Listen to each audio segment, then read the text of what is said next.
forgot. My Patronus is Justin Robert Young. My Patronus is the Osprey. All right, let's clones.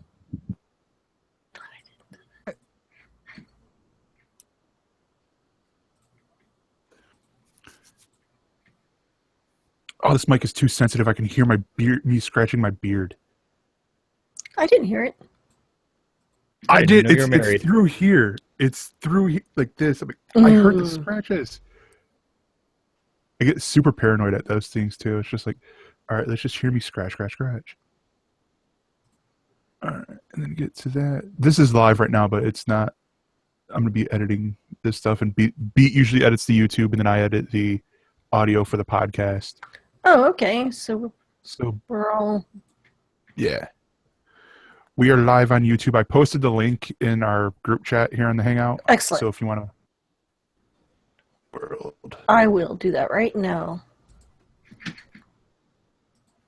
Hello, live viewers that are wondering... What's going on? What the setup is.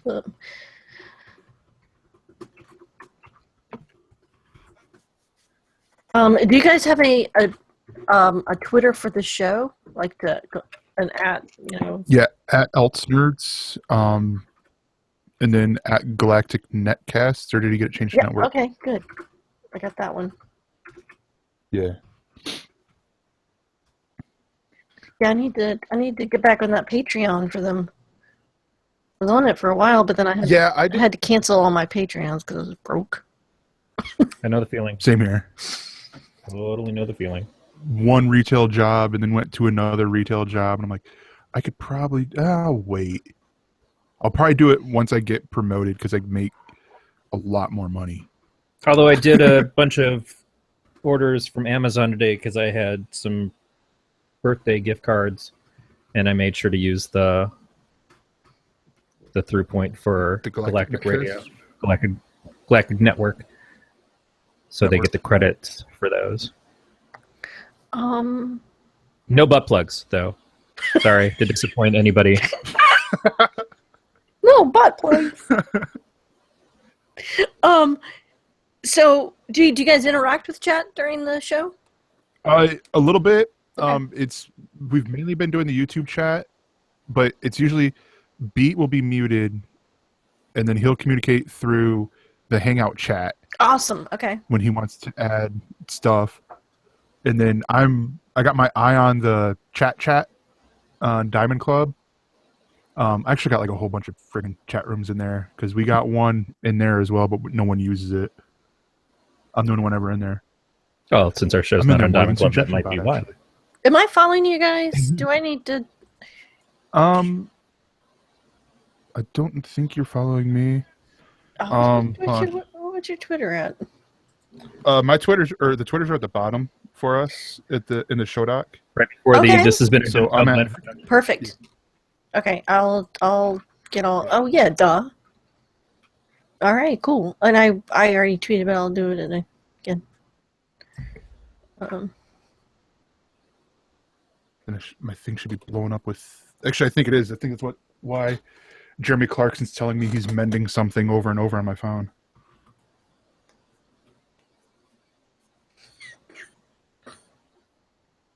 Yep.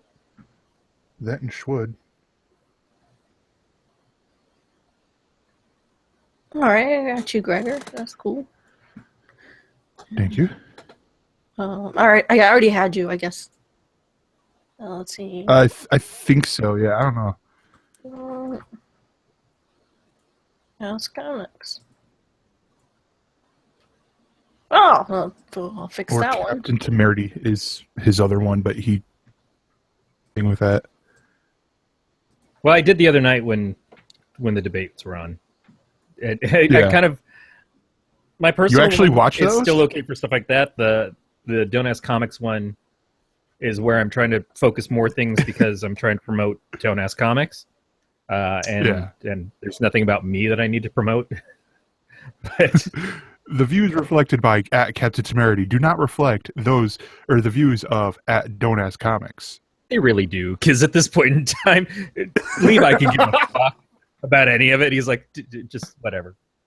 But oh, that's awesome. I don't ever want to have there be a moment where Levi is like, really? That's what you're saying under my bannerhead? That's kind of a dick move. Please don't do that. Okay. All right, let's get started. Hopefully I don't mess anything up. Hello and welcome to ElseNerds, a production of Galactic Network. I'm Gregor Sprague. And I'm Corey Scott. For all info on this show, including show notes and subscription links, go to ElseNerds.com. And for other Galactic Network programs, go to gncast.com.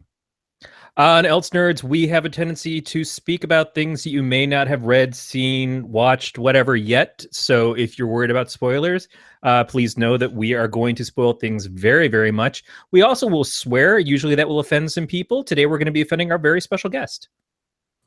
Yes, our very special guest is Jackie Hern from the Diamond Club, the puppet lady of Night Attack. I'm trying to come up with other names and I can't think of anything else.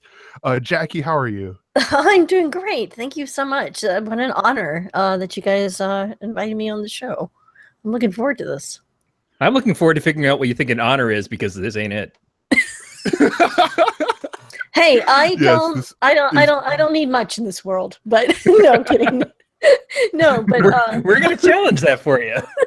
Okay.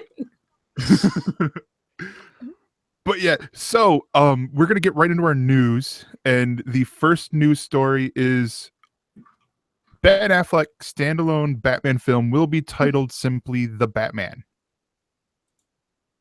Batman. This is a smart choice. This is a smart choice, as opposed to, especially, I don't know if these were actual from the article in here, if these were actually proposed titles, but if they went with those, I'd have just been like, nope, I'm out. Fuck you guys, I'm out. But like, what was it? One of them was Batman v Deadshot or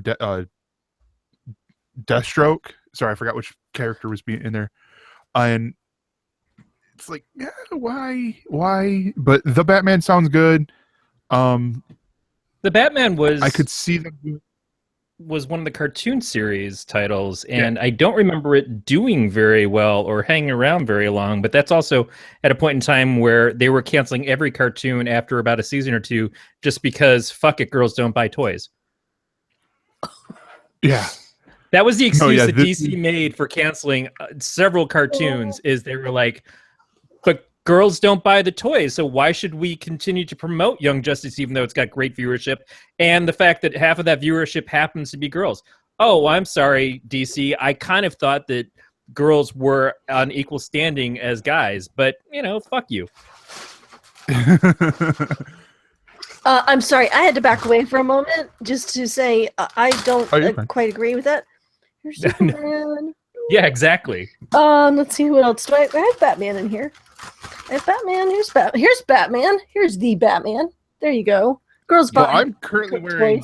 Actually, granted, I did buy these for a puppet video on the SuperFriends, but you know, it's nice. And you know what? It doesn't matter why you bought it. The thing is that you buy it. You're a consumer, same as anybody else. Your money should be as good as anybody else's. And I just don't get the mentality. When I was a kid in the 70s in Detroit, my cousin had a Linda Carter Wonder Woman doll, and I had all the like Mego superheroes, but anytime I was over at her house, I'm like, you got the Wonder Woman doll, and it's like Linda Carter from the TV series. That's freaking awesome to me.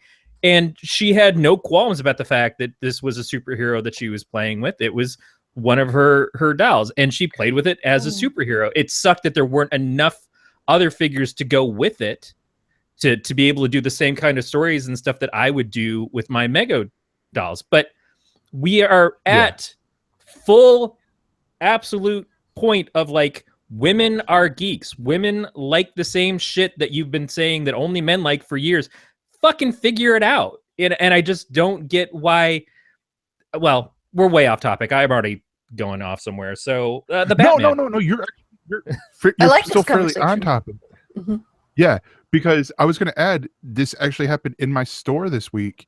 That a mom of 3 daughters came in and they all had DC Superhero Girl toys, and because the mom named one of the daughters named Mary Jane. Another one is named Guinevere, and I forget the third one, but it wasn't exactly a nerdy name that I recognized. But I'm like, that is so cool. And they were looking for a Spider-Girl toy. And I'm like, and they're like, yeah, May Parker. I'm like, wait, what? Holy cow. Mayday Parker. I love you guys. Yeah. That is super awesome. So I think I've told this story in one of the last incarnations of the show. Rest in peace, What Else Is On?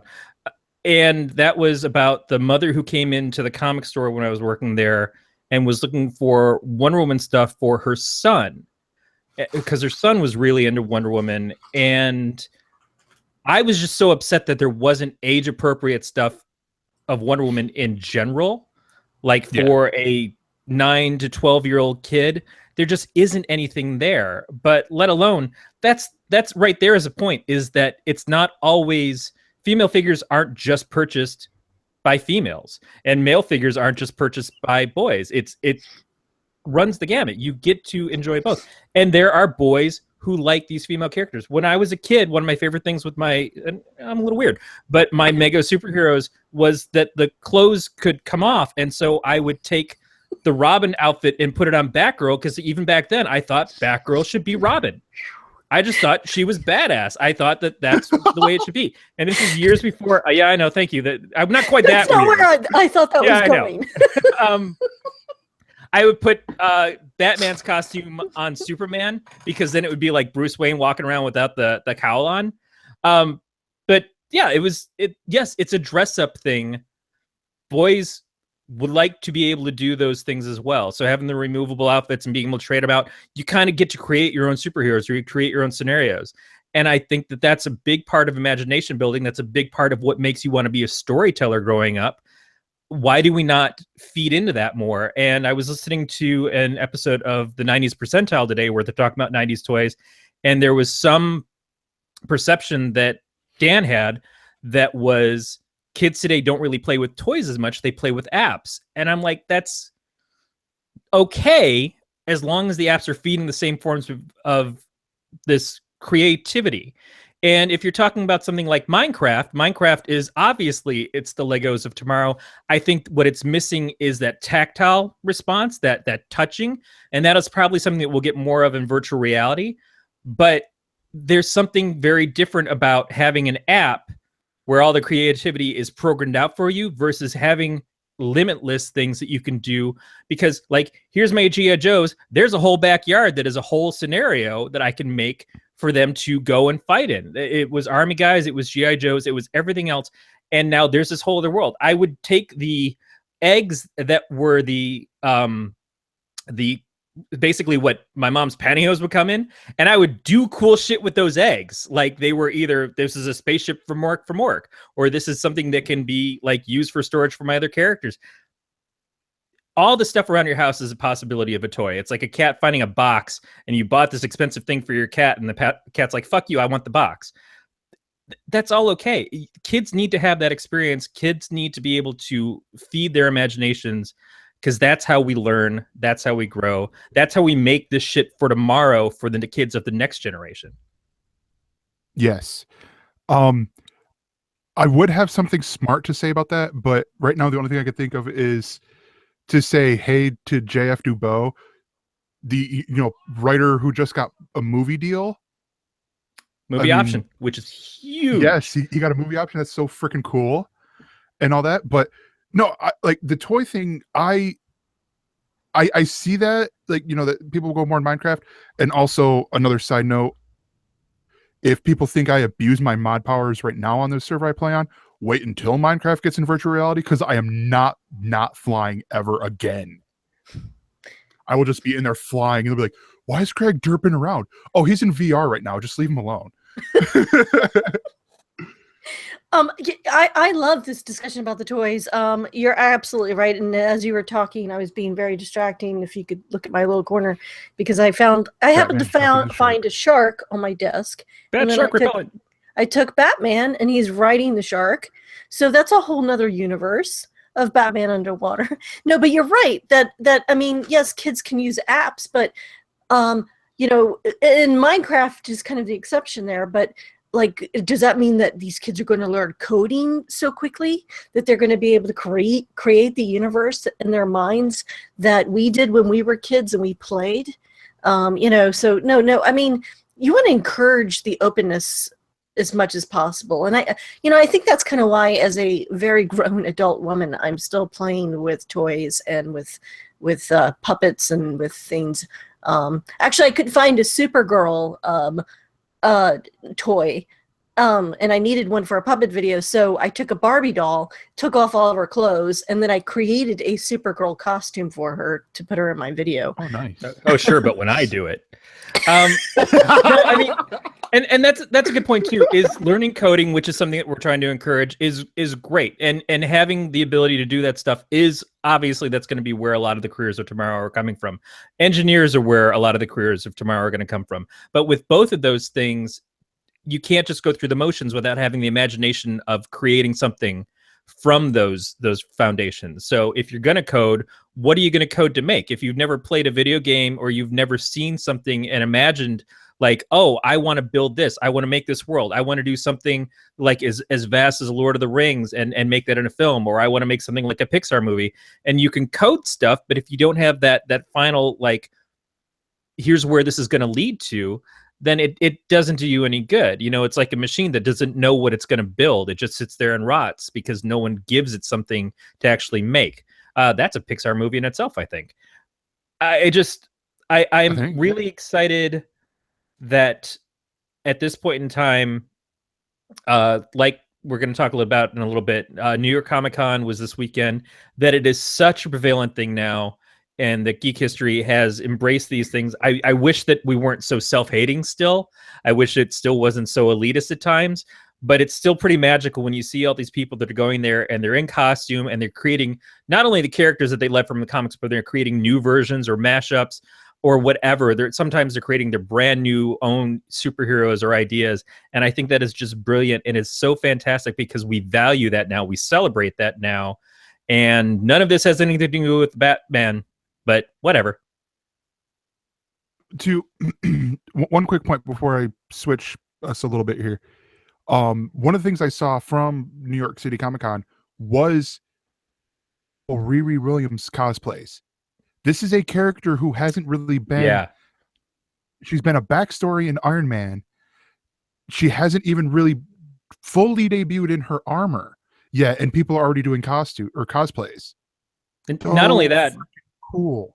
It is really fucking cool. And not only that, but I mean, the fact that the character exists. Jackie, I don't know if you're familiar with Riri Williams, but she was created by Brian Michael Bendis to basically be like a new Iron Man character. She finds or steals or recreates Iron Man armor for herself, and she's going to have a new character name, but she's going to be the essential replacement of Iron Man in one of the books for a little while.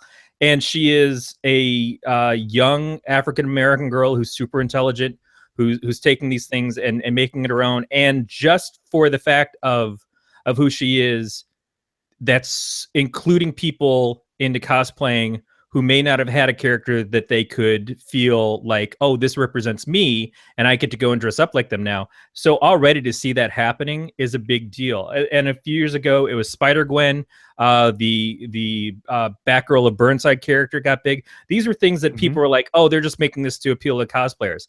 Well, fucking A, so what? Because we're getting really cool cosplayers out of it. We're getting new characters out of it in some cases.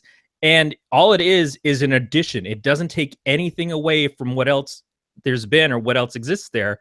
We're getting new stuff for new people to come join a part of this. And I think that's amazing. Absolutely. And like you said, if it's just for cosplayers, we kind of have to think about how many of those people out there that have wanted to cosplay at these conventions. Like I have wanted to cosplay at Dragon Con, but I mean, when I get down to it, it's like I'm barely able to schedule being able to get there. So, you know, developing a costume on top of that. And it's just so much work that, like, there are characters I dream of cosplaying. So there's a lot of folks like that are out there that would love to dream of cosplaying. So it doesn't even matter if you actually cosplay it. It's the point that you want to connect with some of these characters. You know, just I don't know, because you're the only thing that keeps me from doing it is my inability to put forth the effort to make it happen.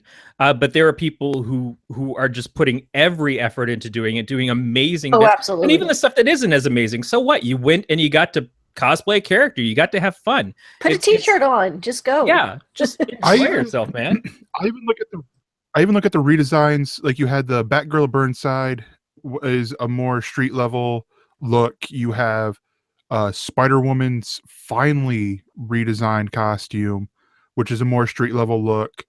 And then even Spider-Gwen, it's a little bit more street level. I don't even look at it more as it's easier for cosplayers, because there are cosplayers who will do the most insane fucking costume out there and kill it from the clothing line aspect. Like it's do the merchandising to where you get ThinkGeek gets the Marvel exclusive and the DC exclusive, to where you see the Batgirl of Burnside jacket, or the Spider-Woman jacket, and all this, and it looks really good, like you're wearing, like you just stole Barbara Gordon's jacket, except it's bigger or smaller because you are bigger or smaller than what she's supposed to be. Or that's what I like the most about these costumes, is it makes sense in the story, but then they also it also looks fucking cool. Yeah, when I was a kid, it overjoyed me to get underoos, which I don't know, Gregor, this is probably before your time, but they were underwear matching sets of shirts. My uncle rocked my cousin rocked underoos. That sounds dangerous. Yeah, so they were underwear and a matching undershirt, but as a boy, you could wear that undershirt as your outer shirt.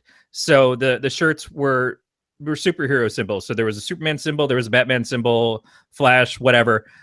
And then the girls, unfortunately, one, it wasn't really outerwear, and two, it wasn't usually the symbol, but it was a picture of the character on the shirt, and it didn't give them the ability to pretend they were that character. It made them just be an advertisement for that character, which is somewhat the same, but not exactly the same. And I really think that was, in many ways, it was my first cosplay other than Halloween. Growing up, when I was, in my 20s, and the first time I saw a Nightwing shirt that was the Nightwing symbol, I was just like ecstatic. This is amazing. Finally, I got one of these. And I think it was based off of the one from the cartoon series, but it was just so cool. What was even cooler was when my girlfriend wore it. And I'm like, oh, that's sweet. Nice.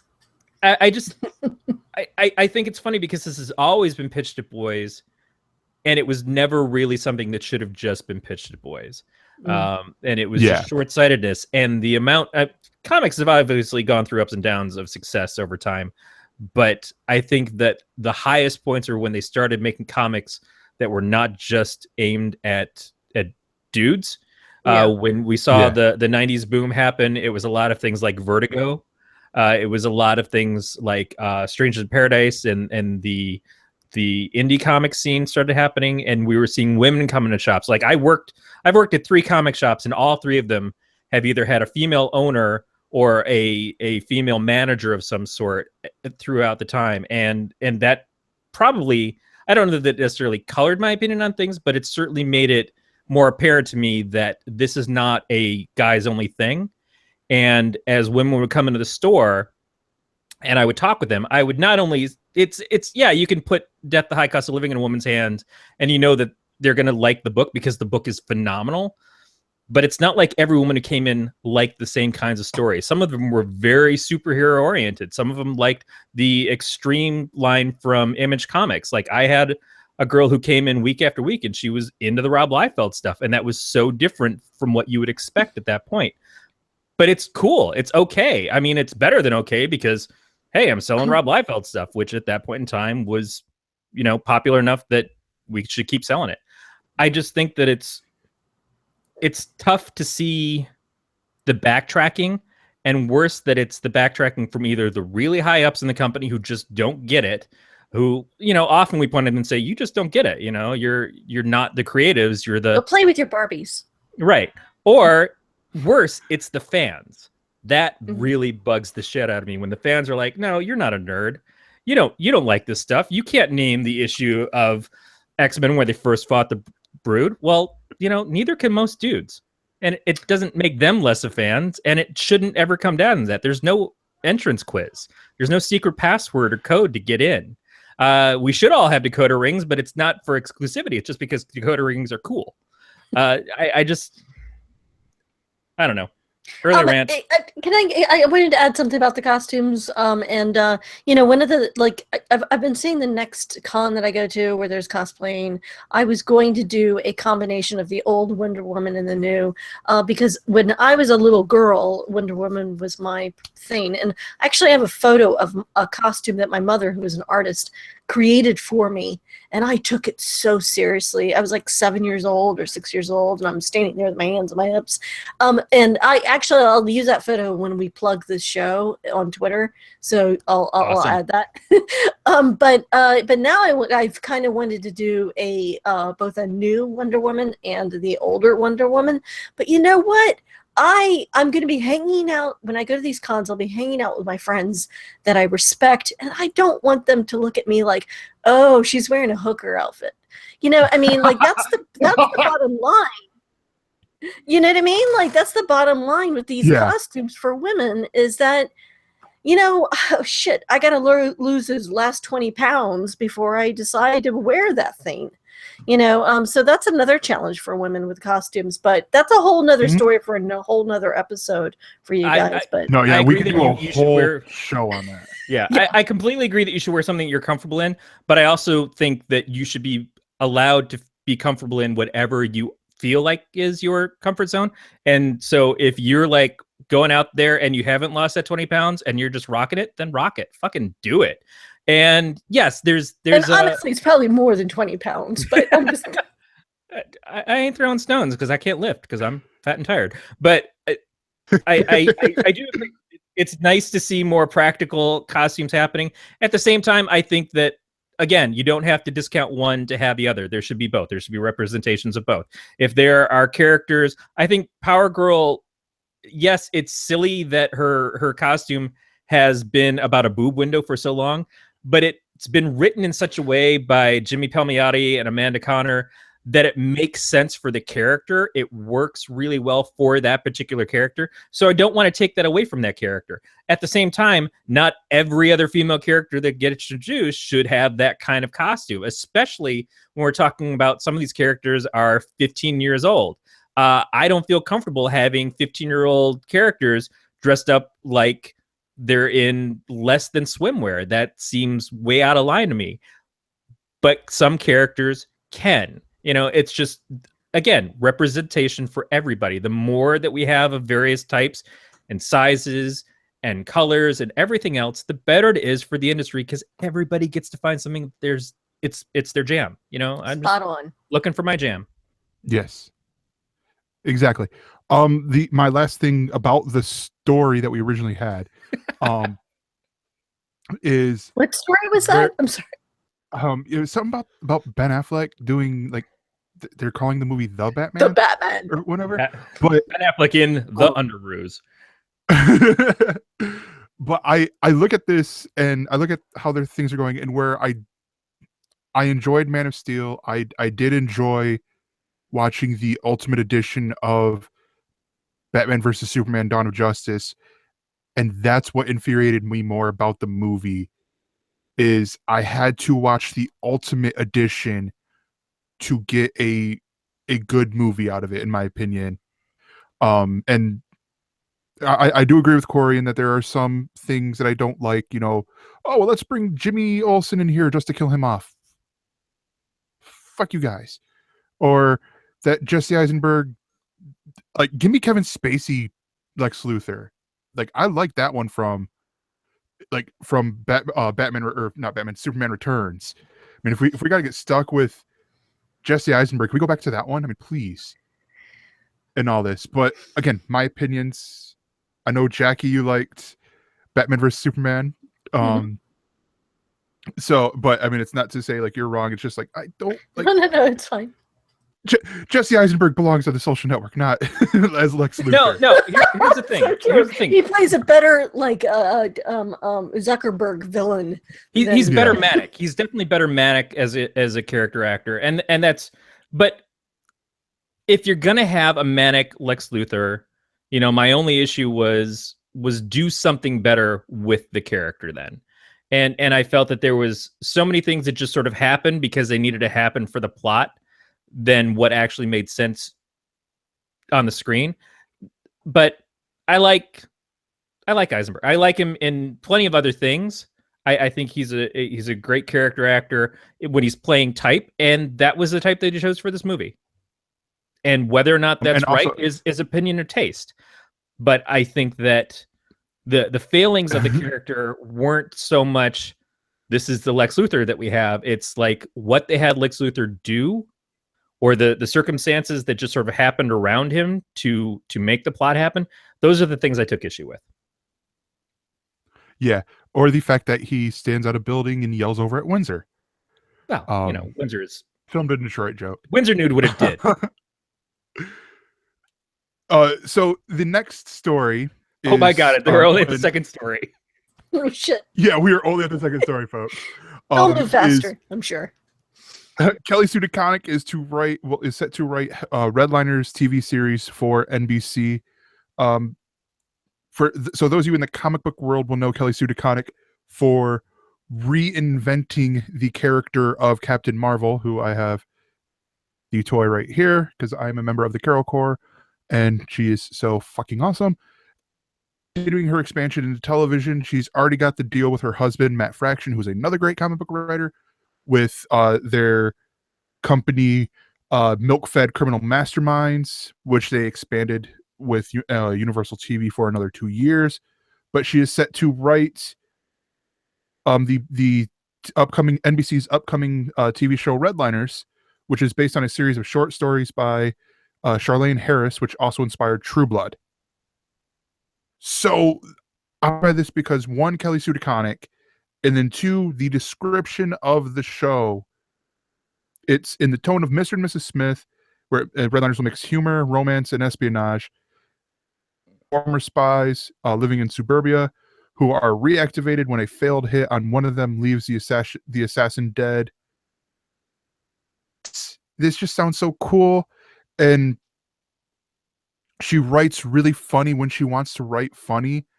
Yeah, we'd be remiss to say that we're talking about her writing Captain Marvel, but obviously her creator-owned work, Pretty Deadly and Bitch Planet, Pretty Deadly, both huge comics, great stories, big hits, and big hits for her. I think that Marvel struggled to give the backing to her Captain Marvel run on the book, but they gave her 2 shots at like reinventing the series or starting the series over, which Marvel is like, hey, has it been 3 months? Let's do a new #1 on every book, not just her stuff. But when you saw like when she went and started doing her own creator-owned stuff over at Image, obviously it wasn't a fluke that she was where she was, and it's not just because of her husband, as some people might be prone to say, who are sexist assholes on the internet. I think that it's great that she's doing this. This sounds a little bit, I see Mr. and Mrs. Smith. It also kind of reminds me of The Americans on FX, which is certainly not a bad thing to model after. Or Brad Pitt and Angelina Jolie and their demise. No, I'm because they were in the sequel to Mr. and Mrs. Smith, right. Mr. and Mrs. Pitt get a divorce. I don't really know a whole lot about her, but this does definitely. But I'm vaguely familiar, but not enough to sound like I know anything on a podcast. But I'm excited about this. This sounds actually really cool. This sounds like something again. The more that's out there for women and young women and to get into that kind of fantasy world mindset, I'm all for. So I'm looking forward to it as well. No, yeah, exactly. And Kelly Sue DeConnick will also be an executive producer on there through Universal TV. And I mean, with her comic book stuff, it is you know, with reading the description, I'm like, oh, this sounds like Matt Fraction's work on like Sex Criminals or another show, because Matt will go a little bit more humor with his stuff, where like Kelly Sue DeConnick, out of the 3 books we've mentioned, I think the funniest one is probably Captain Marvel.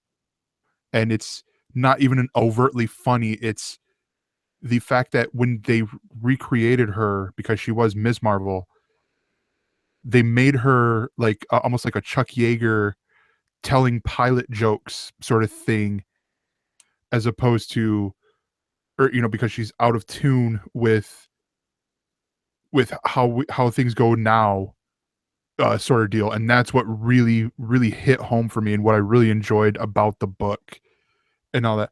But I was excited about this. I saw this, I'm like, oh sweet, she's doing more work. And then the next thing was like, okay, when are we getting Pretty Deadly as a TV series? When are we getting Sex Criminals? When are we getting all these other things that the milk-fed criminal masterminds was set to promise that we were possibly going to be getting with them? Yeah, I mean, obviously they've got their production company, and this is kind of the start of them building those relationships in Hollywood, working on somebody else who's a little bit more established. Their work with Charlene Harris is smart, because it's a good break-in, and I think her voice will add a lot to what the storyline is to differentiate it from the things that we just mentioned.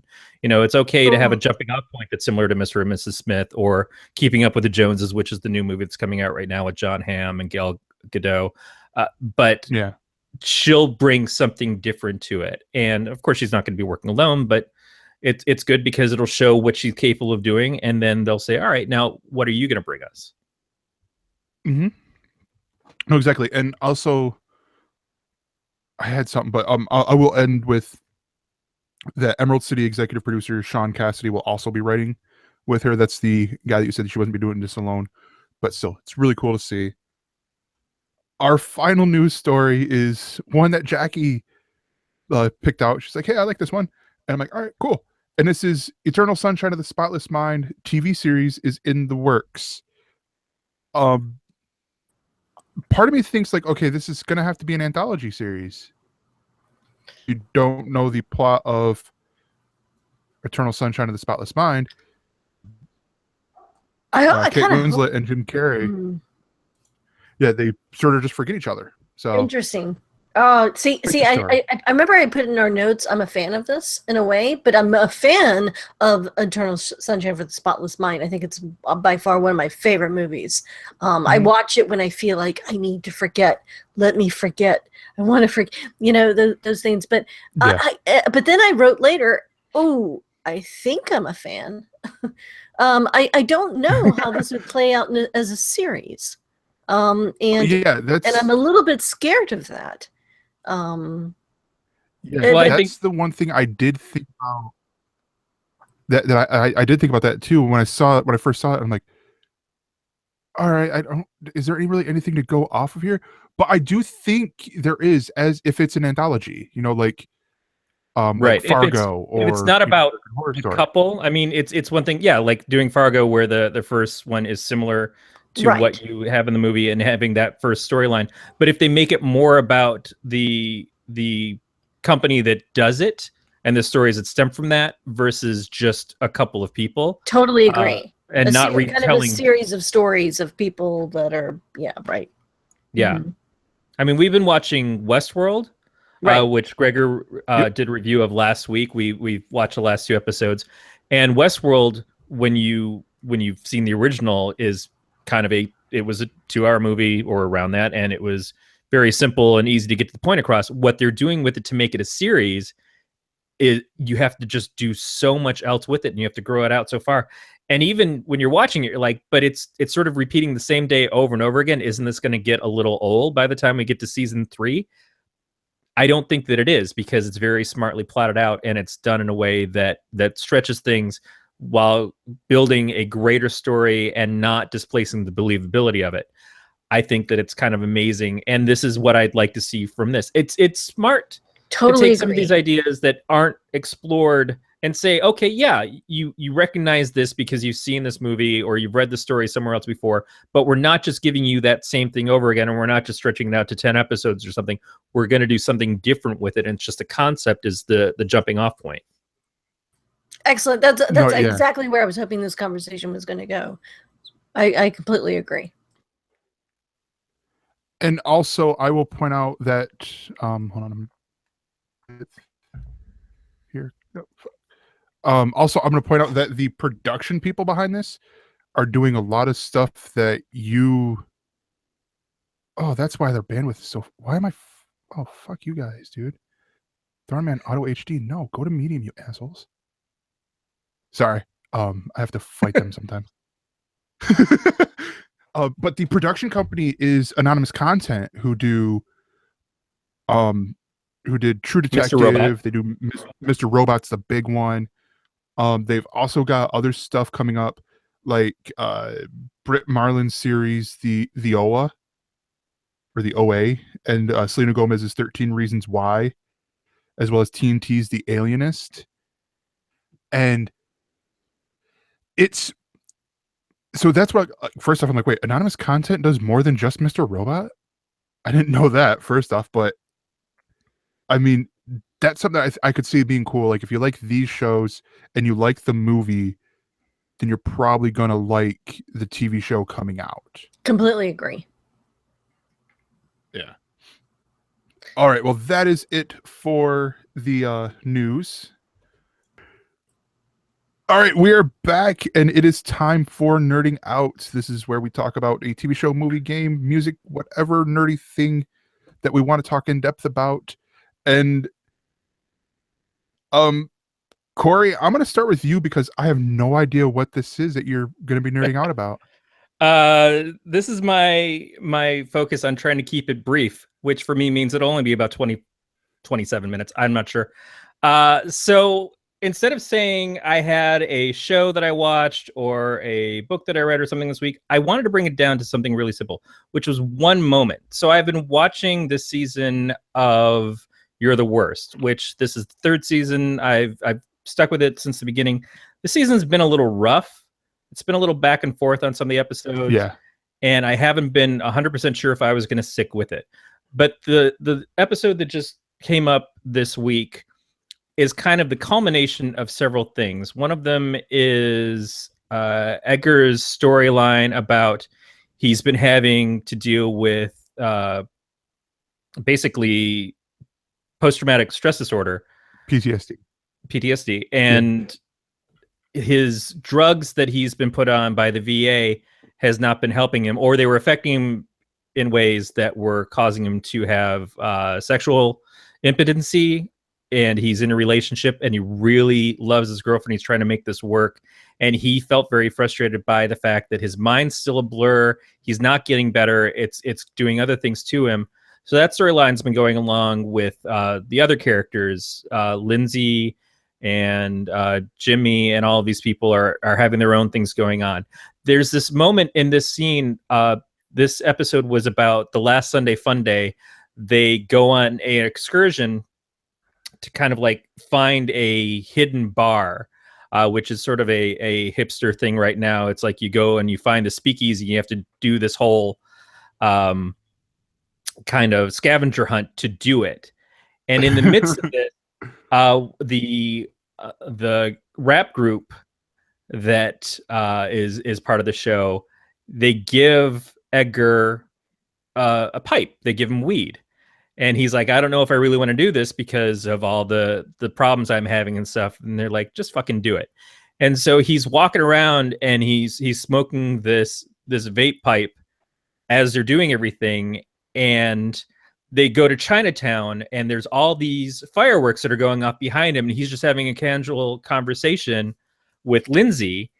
And Lindsay's like, so you're having these problems with PTSD? He's like, yeah. And she's like, and it's affecting you all the time? He's like, yeah, all the time. I just can't, anything just sets me off. And she gets a smile on her face and she's like, turn around.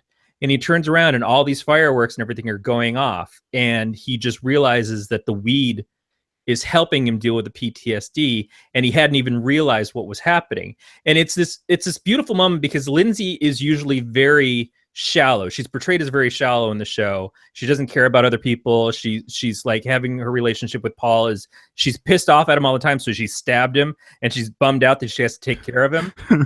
She's bummed out about her marriage to him and everything. And she at some point in this episode, she asks him, like, she wants to have an open sexual relationship. She wants to sleep with other people, and that's not something that he's into, but he's going to make the exception because it will make her happy, seemingly. But to see her have this moment of clarity about Edgar, you know, to be outside of herself, and to see Edgar have this moment of like, holy shit, I can be okay.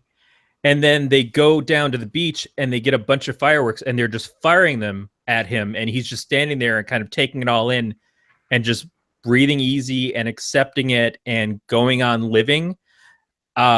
This was this really perfect moment in a show that has been dealing with the struggles of these characters. It's like this one thing that it worked up to, and it was kind of magical the way they did it. They played a song over it that I wound up Shazamming, and it was by the Friends of P band. The Replacements or something. I can't remember the name of the band at this moment, but it was just really powerful. It was beautiful, and it just worked. And this was like a happy, perfect moment of TV for me this week. And I just wanted to compliment the show for, you know, doing so much to take me to that moment and giving me a payoff. Yeah, definitely. I've been enjoying You're the Worst personally. And it's been one of those things where I've been like, all right, where are they gonna go from last week or last season with destroying Gretchen sort of deal, and seeing where they're going. I'm like, oh, this is cool. By the way, the name of the band is The Rentals. Maya Rudolph used to be in it. I'm so excited because I'm always on the lookout for stuff that people I respect have a recommendation of, and I've heard of this, haven't caught it, but I'm excited now. And you know, in the past, themes from Fox have scared me, but my God, there's been so many shows now that I really enjoy, and I keep finding myself coming back to, like Baskets is, I think, on Fox now. Yeah. I'm not sure. Yeah, it's on and FX, I love it because, like, I wish I had a boyfriend who was a clown. Like, my life would be perfect. But I mean, no, there's tough time for clowns right now, but yeah. Yeah. Oh, well, you know, yeah, you're right. No, actually, I think that makes it darker and more interesting and exciting, right? No, but no, this sounds. I've been reading over this as you've been talking about it, and I can't wait to like kind of test it out. Sounds pretty good.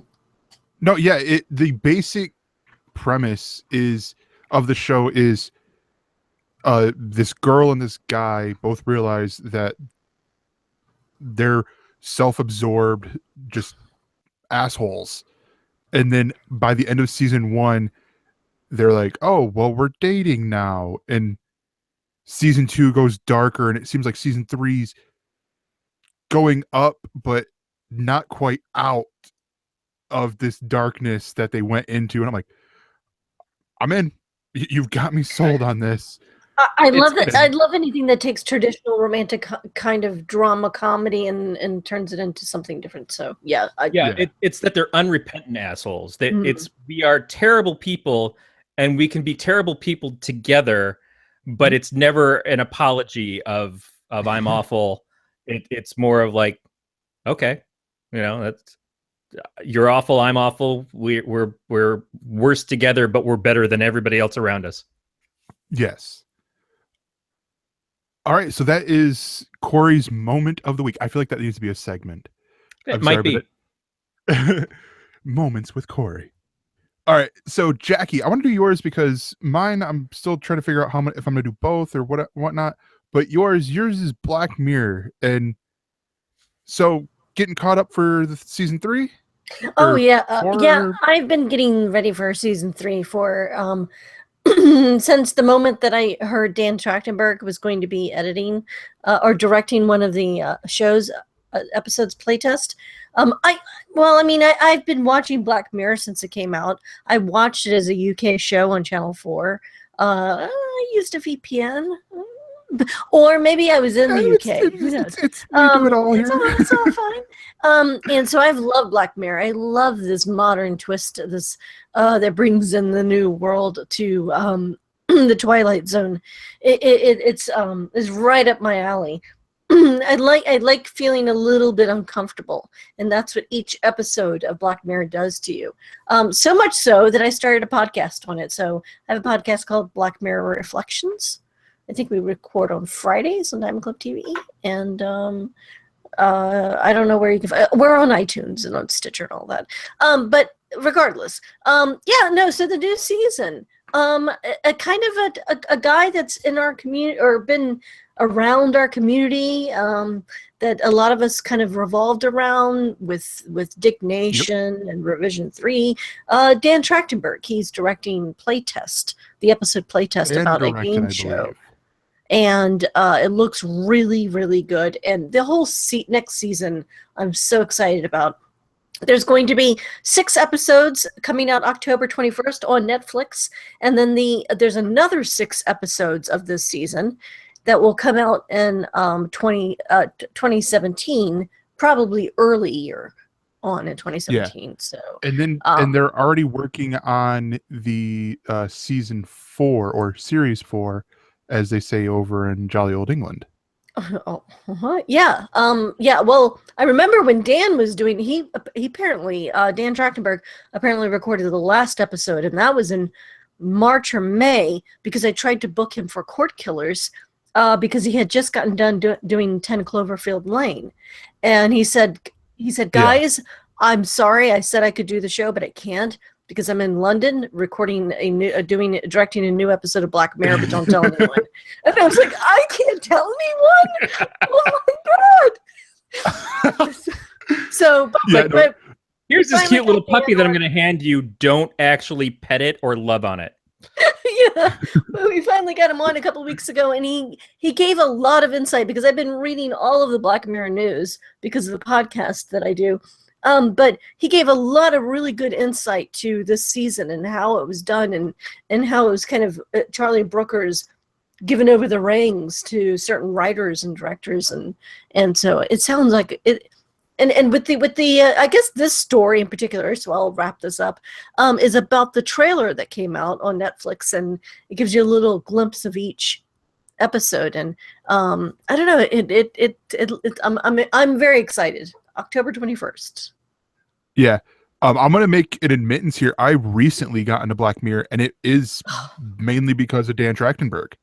Really? Because, I mean, you know, like you said, I got into podcasting because of Attack of the Show. I would watch their Around the Nets and all the video podcasts that and then the Totally Rad Show. Right. Yeah. And then I went and found Revision 3, where I got into the Totally Rad Show, Dig Nation, Scam School, all that stuff. Scam School. Yeah. Found Brian, and then it went all downhill from there. I just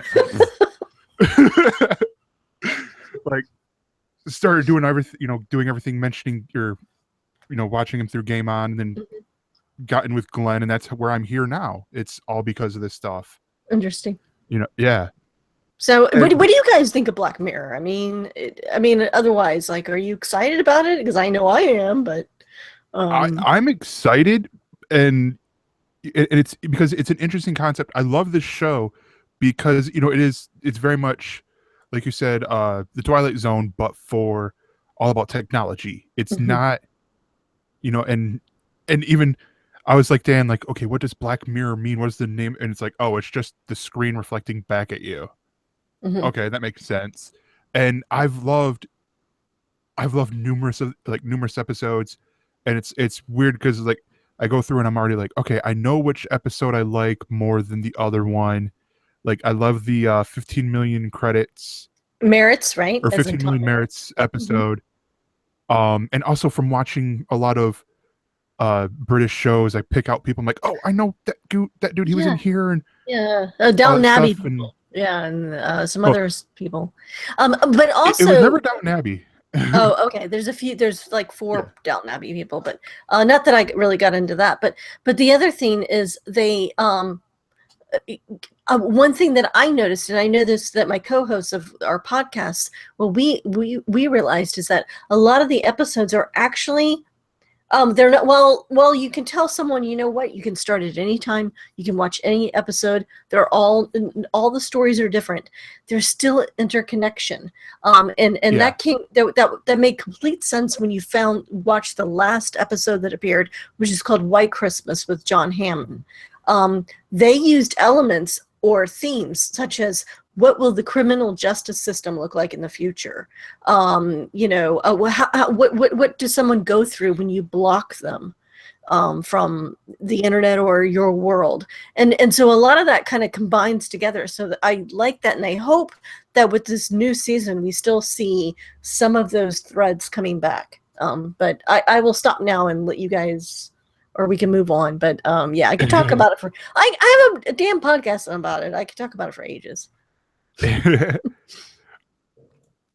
Corey, your takes on Black Mirror? I haven't seen it yet. I know that you were just talking about it recently on the premiere episodes of Galactic Radio, and it's another one of those I ain't got time to TV things, except I really do want to watch it, and I think it's one of those things that I'll wind up putting on if my wife hasn't watched it yet. I think she'll actually get into it with me. I'm just trying to get through Luke Cage right now. I was thinking of going and catching up on Longmire, but maybe I'll move on to Black Mirror first because it seems like it's where it's suited. I've been trying to do Luke Cage so hard. I've just with Luke Cage, I've just decided I'm going to take my time on it, and just go week to week or whatever, however I decide to do it. I've made it through 10 episodes this week. I really like it. I think the acting is strong. I think the characters are all great. There's so much I love about it. I think the pacing is not perfect, and it's a hard thing to keep watching because the pacing just moves sometimes at a glacial sort of form. But it's such a weird thing to hone in on because so much of the show is so good. And I love the portrayal of Luke Cage. I love the portrayal of Misty Knight. So I'm almost more excited to see either the next season of this or how these characters are utilized, maybe under a different direction. I think the next one you would see would be the Defenders. Yeah, I think there's going to be, obviously some of them are going to have some crossovers into Iron Fist, but maybe not until towards the end, but certainly when the Defenders happens. All right, so now it's time for my nerding out, and I don't know. Oh, and Jackie, you do not have to apologize for rants. Corey is one of the check boxes that we have to do per episode. Is Corey doing a rant? I'm trying to think in my mind about the time. I don't know what your time limit is. We didn't discuss that, but I'm trying to keep that in check in my mind. If we manage to finish before Tuesday, we're doing it. Tuesday Eastern, where I'm at, then we're good. But the my nerding out is the Flash and Arrow premieres, and this is one of those where I feel like I'm in the minority on this because I really enjoyed both premieres. I like with Flash. I liked this version of Flashpoint that they were doing. The where it was very much what they could do with who they had available without making it crazy, or a like doing a whole season called Flashpoint. The I felt like it was a very reliable or very well done first episode for this season, and especially with introducing the Rival and bringing in Wally West as Kid Flash, which I love. Even in it's like an alternate where I think the Flash didn't exist or something, and it's like, oh, they're calling him Kid Flash. Sort of like I found that pretty funny. But yeah, Corey, where are you at with Flash and Arrow? I watched both premieres. I've got to say, for me, Flashpoint was a huge letdown, and I can't say that the Flashpoint storyline is something that I was excited about anyways, because I'm not a fan of the original. But we're seeing so many repeats of things that we've already done. The going back to Barry's parents and being alive, not being alive. I know this is the culmination of like 2 seasons has been dealing with this essentially already. 2 seasons dealing with some sort of version of the Reverse Flash, and then we get another speedster in the rival that I'm supposed to give a shit about for the 40 minutes that this episode takes place. The payoff of, oh, here's Wally as Flash/Kid Flash happens for a second and then goes away. I have a friend who was not looking forward to this season because he thought Flashpoint was going to happen and break the show or break all of the shows. And I'm like, no, I don't think it's going to last that long, but I expect it to last a little bit longer than this. And then again, to see Barry like completely be flabbergasted that the timeline is broken because he trusted this asshole that I'm going to go back and kill your mom now. How many times do we have to see parents get killed in DC shit? Especially the same parents over and over again. Like Barry's parents, and Bruce Wayne's parents, just like fucking let us go, DC. Just pick on someone else's. You know, like what the fuck? Green Lantern didn't have parents. Fuck you guys. Don't ever name your baby daughter Martha. Right. Shit. But just in general, it's like it's so much to the same well that I'm glad that it was just one episode, but then to see the repercussion is we're still gonna have to deal with the stupid timeline shit in the next episode, and how long is this gonna go on? I'd like to see something new. Now, at least we got at the end, we get the promise of Dr. Alchemy, which is not a speedster, so yay. But yeah, overall, it's probably one of my least favorite episodes of the show to date. And I just expected better. And as Brandon's talking about, the expectations of Luke Cage were very high, and so it's feeling less stellar because our expectations were so high for it. Maybe it's like that with The Flash. The Flash has easily been, to me, the best of the CW/CBS superhero shows. So it's okay if it stumbles once in a while, but when it stumbles, you really feel it.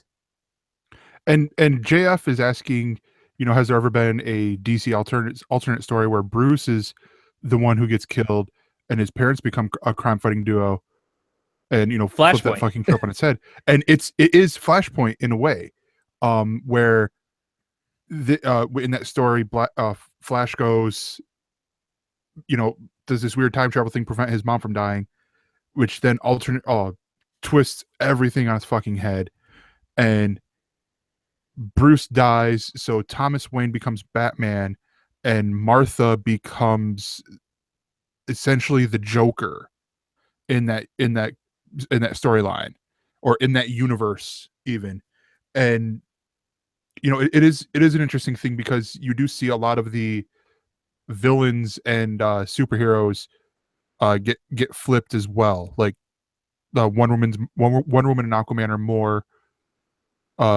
more on the bad/anti-hero side of things a little bit with how things go, because it's just big political fights and all that. But yeah, it's I'd say it's worth reading the Flashpoint comic books by Jeff Johns, or seeing the animated film version of it, which is pretty Flashpoint Paradox, pretty true to the original comic. Yeah, definitely. So I was the part I was let down with Flashpoint was with how I was building it up in my head, and it's just me building it up.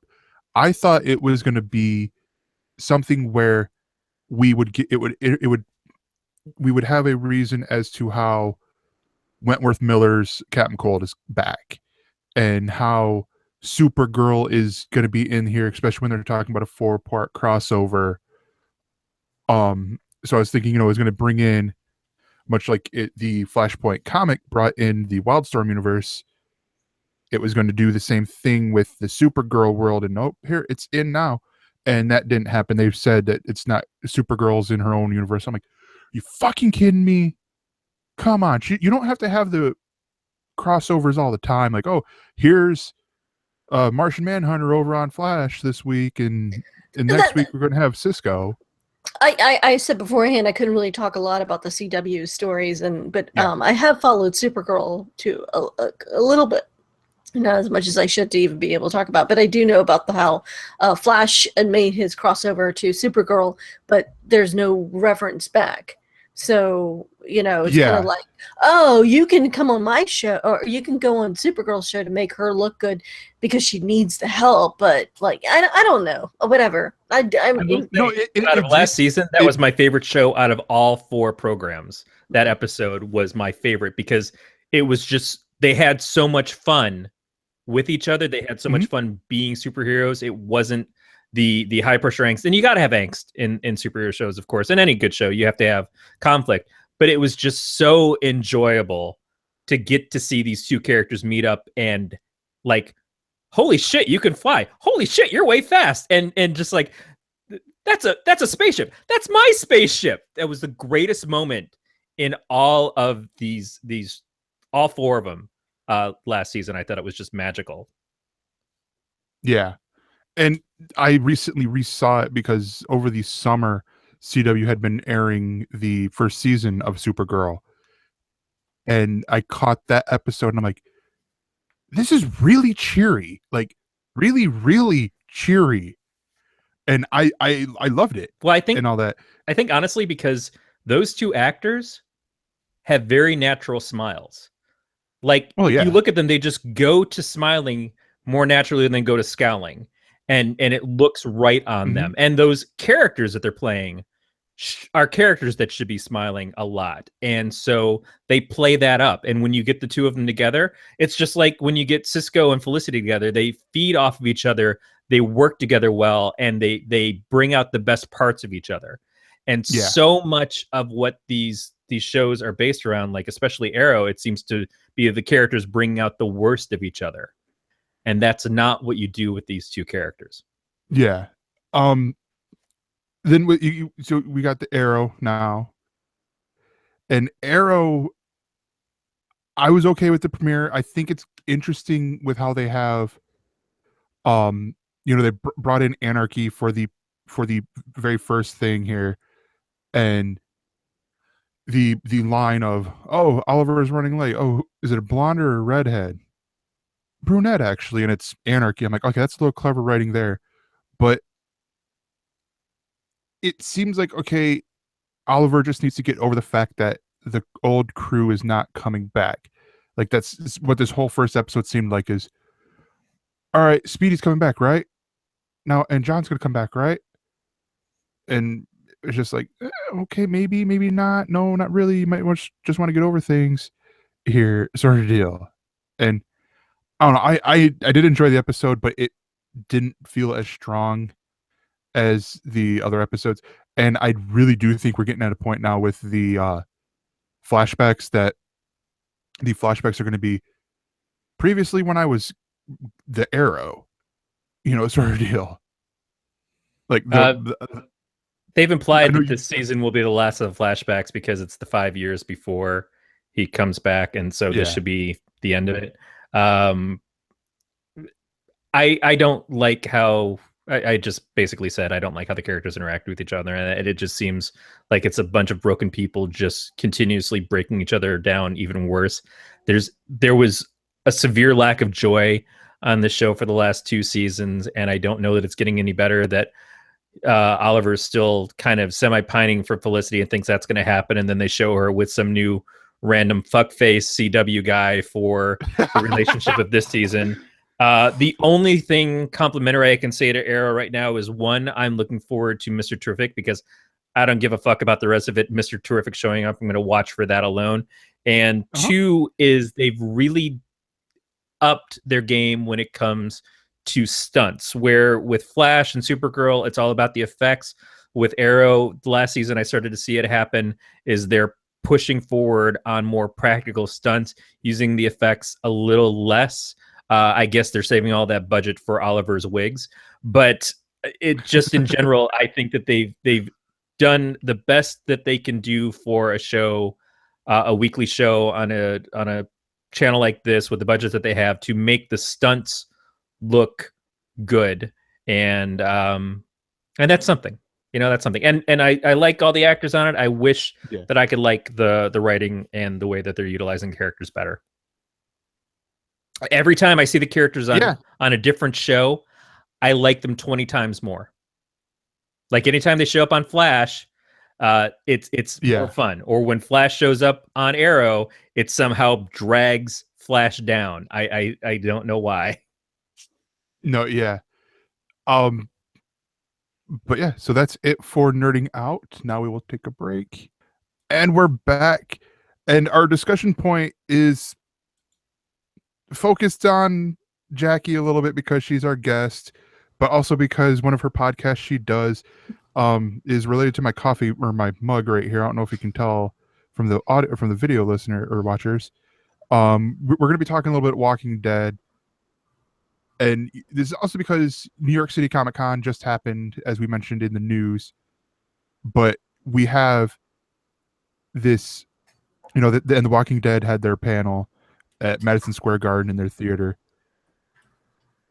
So, and I guess they showed some clips, or they showed a teaser. Whoever died is to Rick's left. No, to Rick's right. Or our left. Our left in there. Rick's right. They exited so stage left. If you watch the film right, it goes down and to the right. Back into the left. Back into the left. Back. I'm so glad we all get that JFK reference. Really? Yes, especially isn't that what that is? Yeah. It's Seinfeld. I thought it was episode 1. Never mind. Oh. I'm teasing. Go ahead. Like, all right, maybe you guys don't get the JFK. No, I completely get it. Now, first of all, you do a show about The Walking Dead. What is the show called, so that people can find? Don't bother. Honestly. No, that's serious. No. Not the show you're on. Don't bother. So here's the thing. Not the show you're on, but the show you do. No, even that. Honestly, the thing is it was like my first sort of venture into podcasting after trying to attempt to do one on Breaking Bad, but that I started the Breaking Bad podcast 3 weeks before the show ended. So I was all ready to do a Better Call Saul. I have one on Better Call Saul called Lawyer Up, but The Walking Dead is a podcast I do. The podcast I do is called The Walking Drunks, and we each of myself and my co-hosts, we start off by talking about what beverage we're drinking, and it's just a bunch of pals, and we make fun of the show. And my main co-host is Ryan Alcott, better known as Mega Vortex in the Diamond Club world, and Tom Along of Lloyd, and then we picked up some other people. So we ended up with 5 co-hosts. We had DJM, David Majors, and also Charles Rubach. So it's endless. But whoever, basically it's a party. We talk about the show whenever we want. We don't necessarily record every week. But yeah, so we just love making fun of Rick Grimes. And we've even got a segment where we said, what the fuck did Rick just say? Because there's very often in many of these episodes, Rick will say something, usually to Carl, and you can't understand what he said. Like there was one scene where he was giving that the Reverend Gabriel, Father Gabriel, some food. Carl was, and he said, "Do you have any food?" And he said, "I've got some cunts." And apparently he was saying pecans, but everybody heard, whatever. I shouldn't say that. Playing out there. You said you're not family friendly, right? Yeah. No, you're good. And the whole point is just because there's so many podcasts on The Walking Dead. There's 16,000 of them, and I think we're rated like, if you look on iTunes, I think we're number 37. So to me, that's victory. No.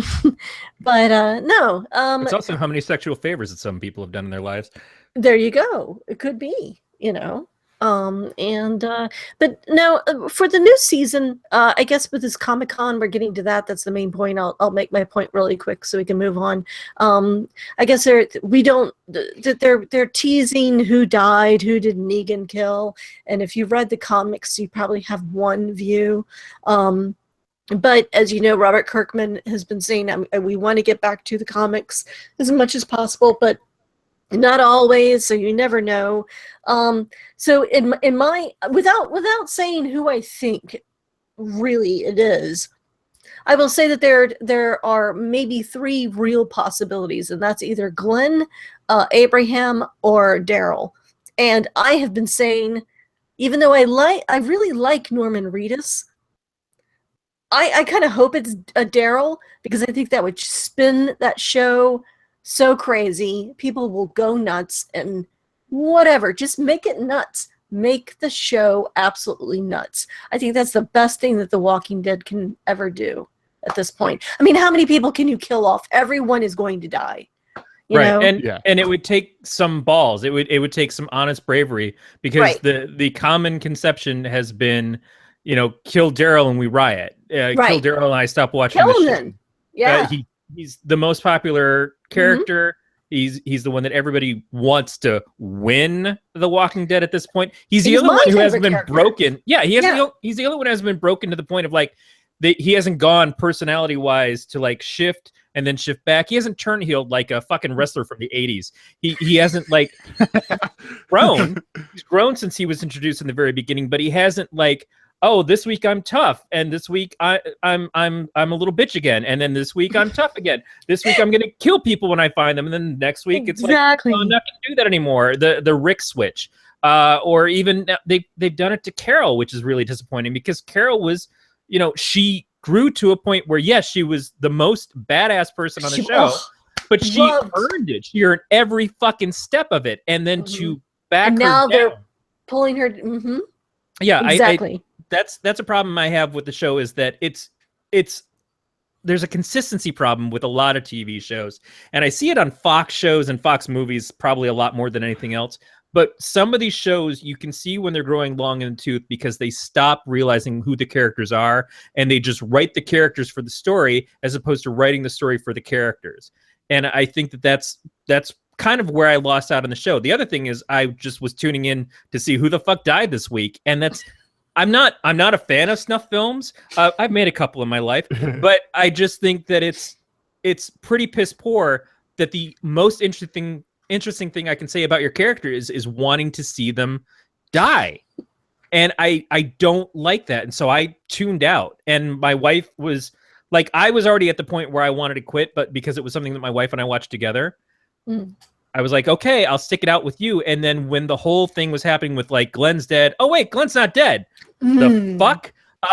We were just we were done. We were done together. Now this past couple of weeks, she caught up on it on Netflix, and now she wants to record it again. But I know that it's her watching it now. It's not me. So I don't even have to be in the room. She can watch it on her days off when she's doing art in her office, and that's great.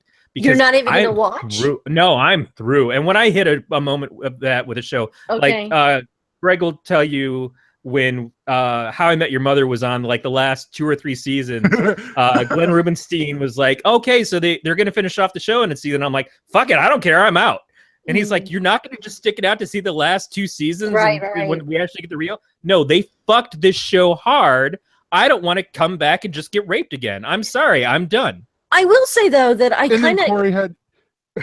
No, I will say that they're bringing in another comic character, another kind of world in this world. So I will stick it out to see what happens, and I'm not going to give any spoilers. If you've read the comics, but I'm kind of interested in seeing that different approach where we're not just maybe it's not just them every season running into some horrible cannibalist person, and I'm kind of interested in seeing how that plays out. So I'll give it at least another half season, or I probably will go longer, because I enjoy hanging out, having a beer with my friends, and making fun of it and recording a podcast. Yeah, I come at this, I guess, from the liking it the most out of the 3 of us point of view, because I I watched the show, then I started reading the comics, and now I'm up to date? Question mark. Maybe not read the last one. It with the comic, and it was one of those things. Like one, I never say like, and I did this once on a Facebook post of like, oh, I liked how you can model this whole episode, like the episode where Rick is going through like PTSD or he's sick or whatever, with him and Carl, and it's mainly about Carl, and it's like you could pull frames out of there from the TV show and make the comic the 2 issues that it was based off of. I said that, and I got ganged up on like, it's nothing like the comic. I'm like, I'm not saying it's like the comic, you jackasses. Yeah. I'm saying they take moments. The like ones I could think of right off the top of my head. The reveal of Abraham, Eugene, and Rosita. They model it exactly after the comic, exactly after the cover. Right. They do all these moments that they hit, that they match it from the comic, and that is great. And also, with reading the comic, I'm like, okay, I see the general direction that they're gonna go. Yeah. But I don't see which highway they're gonna take. Right. Exactly. I do like that. I mean, who would want to have read the comics and then see everything played out, exactly the way they've already read it? Why would you even watch it? At the same time, the first season of Preacher, you don't know it going in, but it kind of takes place as sort of a prequel to where the comic starts. And a lot of people who were fans of the comic had a big problem with that. They had a big problem with, and there were certain things that absolutely, if you're like, I believe the characters should be portrayed this way, and they start doing things that don't seem right because of, we've got the years and years of having read the comic books, and they never did that in the comics. But they established something that was different, and you have to place these caveats in there as like, we can't just retell the comic. We can't just retell that story verbatim. We can't do that with Game of Thrones. We can't do that with Walking Dead. It doesn't work. As great as it would be to transfer the comic directly to screen, that's going to lose some viewers because they're like, well, I already know the story, or it's not going to transfer correctly because they're completely different mediums. And what works in a comic, especially a black and white comic, is not going to work the same way on screen, and you shouldn't want it to. And you can't expect every actor to stick out as long as they need to for it to be. You have to have surprises, and you have to have room to grow, and you have to have room for change. And I think that's something that people we say we want it to be exactly like this, but then when it happens, we really don't. Right. So you're not giving us what we want, you're giving us what we tell you we want, and that's sometimes the audience is wrong. Right. Yeah. Totally agree. You couldn't have said it better. Definitely. That's usually how Corey does it.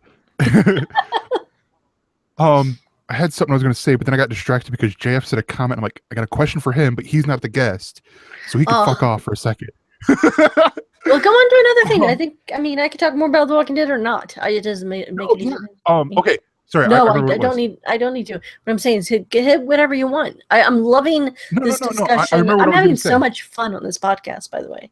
Thank you so much. I remember what I was going to say, and I will save the question for JF, and I will give Dave Dave can make that recording. But so the one thing that I will be upset about, because with the death in the comic book that they're alluding to with this, I would be interested if I'd be pissed if they don't cover that on Talking Dead. If they don't cover, the Greg Nicotero talking about how they're doing it, because to not give away spoilers as to who dies, but Negan goes fucking Gallagher on their head, and their head is a watermelon. So I want to see how they're going to do that. And all that. And I honestly don't know how that is going to be possible. Or actually, I'm curious to see how they're going to do that with the blend of the post-production and what's Greg Nicotero creating and his crew creating as a prosthetic and, all that stuff. I think if they show that, then you will actually they'll go behind the scenes on how they've done that. They usually do. Yeah. On AMC. Yeah. You know, like particularly when they had all those water zombies. They really went into detail about how they made those. Yeah. And also the progression of the zombies and how they're walkers. They're getting more deteriorated. They're falling more apart. They're decaying more as the story moves along, which is good too. But yeah, so yeah, and as checked out as I am, I really do admire the production on the show. Mm-hmm.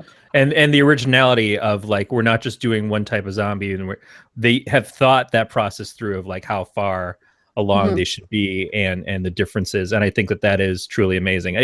I don't want to act like the show doesn't have a lot of compelling reasons why people should watch it if it's your thing and if you can handle it and you don't have a weak heart like me and prone to like tensing up every 5 seconds of like, don't you fucking touch Maggie, I will break your ass. Right.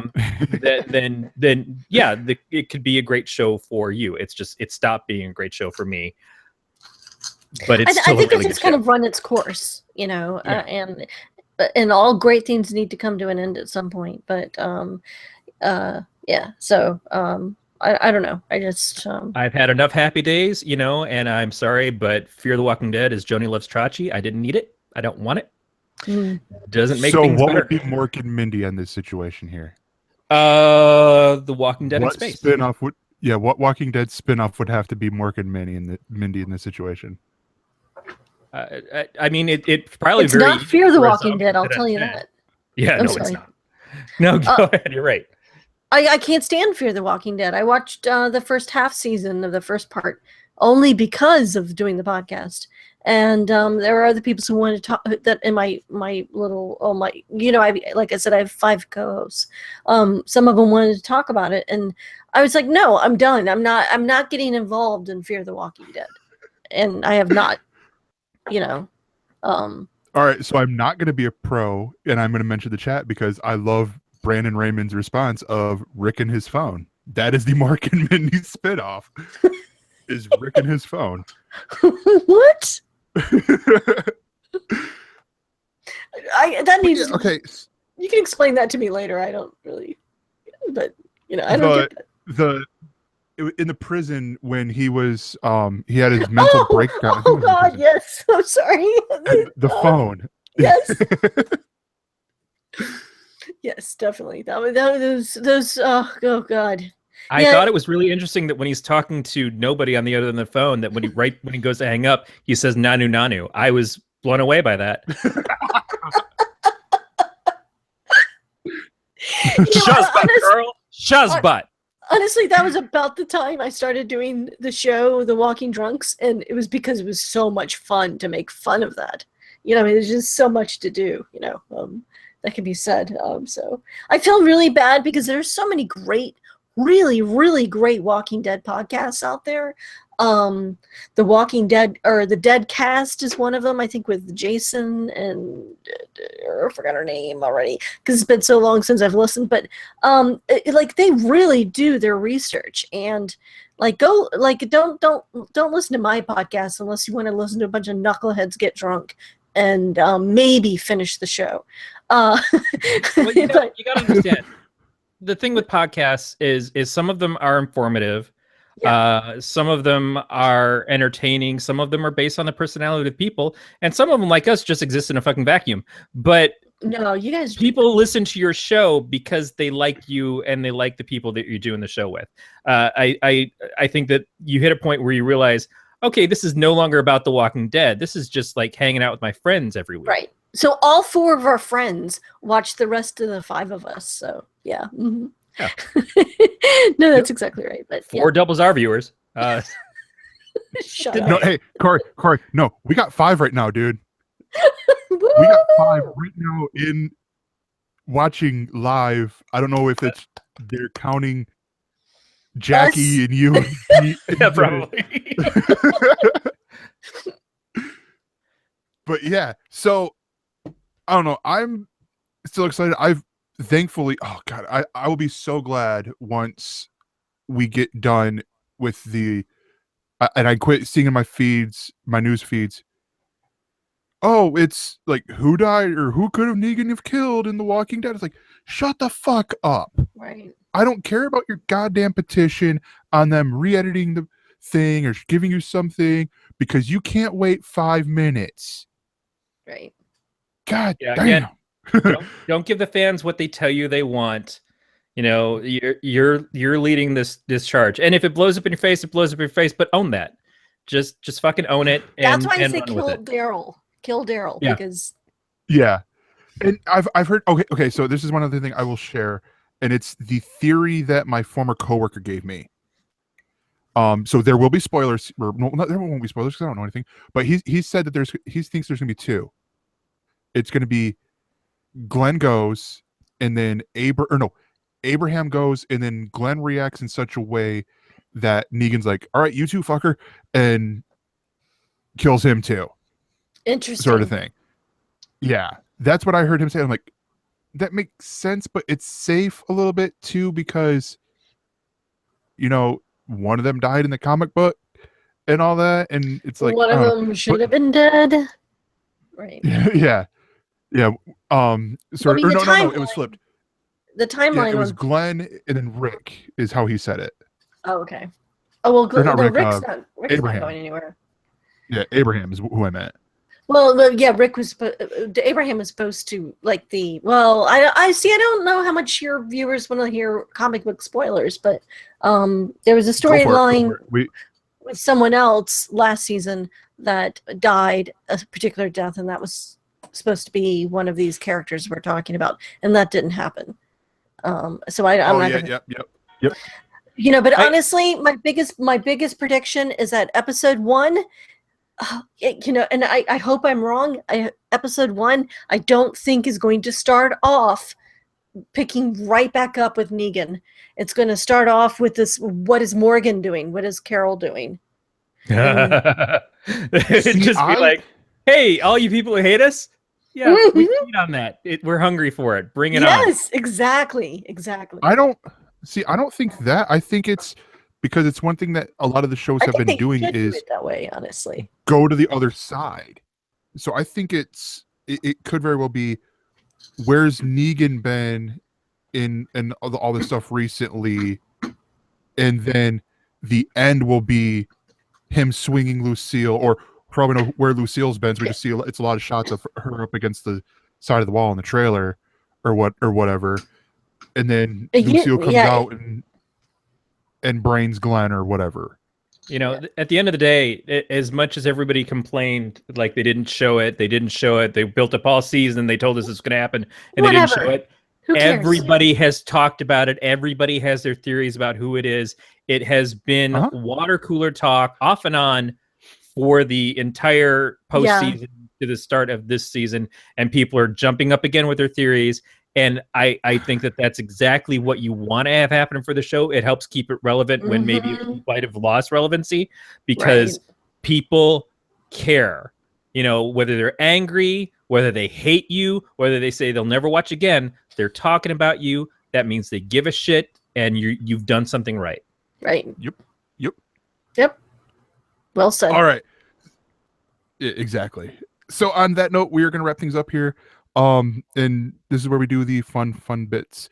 All right, so let me take this one for a second.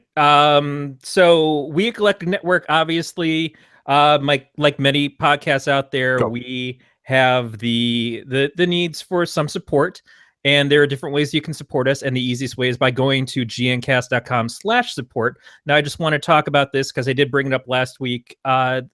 An easy way to do this, probably the easiest way to do this that is zero impact to you from your regular everyday life, is if you shop through Amazon, you can click through our affiliate link, and everything that you buy through Amazon will help support Galactic Radio, Galactic Netcast, Galactic Network. So that goes to this show. It goes to the other shows that are on the network: Podcast of Terror, Adventure Party, Who Knew and Review. All of the shows, it helps us keep things going. It helps us continue on. And it's very simple because you just buy the stuff you buy. You don't get charged more. And I turned 45 last Friday, And one of the gifts I received was an Amazon gift card because I have a ton of stuff on like 10 different wish lists. And it's just easier to say, go knock yourself out, get whatever you want. I am going to be upfront and say, no, I did not buy a butt plug. Sorry. There was a lot of promises made last week and I couldn't fulfill them. Oh, no. But I did buy several different things. And like I said, it was just easy enough for me to say, hey, I'm going to support my network while I'm doing it. It's real simple to do. Mm-hmm. I saw no impact. I'm going to get all my stuff. It's going to show up and, you know, Galactic Network gets a little bit of back from that. So that is the easiest thing to do. Yes, you can go and support the Patreon if that is your thing. If you're able to, we would appreciate that as well. But go with the simple thing first. You won't even have to think about it too hard. And we thank you. Butt plug joke.